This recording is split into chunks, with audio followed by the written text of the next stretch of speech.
I mean, I think objectivity is really a myth in journalism, because the truth is that reporters bring themselves and their experiences into every single story. And so much of journalism is totally subjective, just even, from story selection to who you're choosing to speak with and the questions you ask them and how you're framing a story. I think that what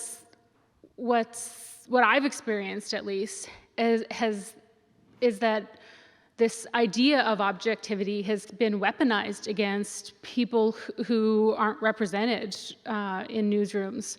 against people of color. I remember being asked about, my job as, if I consider myself a journalist or an advocate, because I was wanting to tell stories about missing and murdered Indigenous women and girls, because I was wanting to focus on stories from my community, and people questioning whether or not it would be appropriate for me to do that. And I feel like that's something that really I have tried to be really careful about because of the way that it's been weaponized,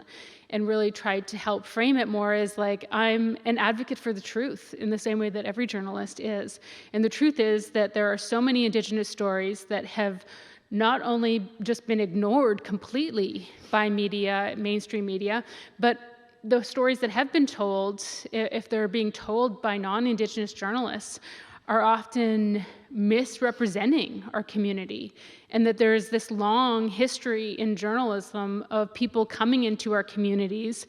without any connections, to take our stories and leave, and for people who have shared with them to leave, to be left feeling exploited. And I think that, part of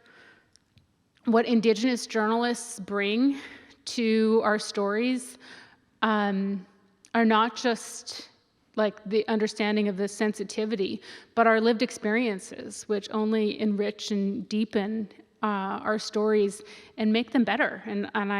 if that means that this is going to be celebrated more and welcomed more, and that more Indigenous journalists are going to be supported, then that's fantastic.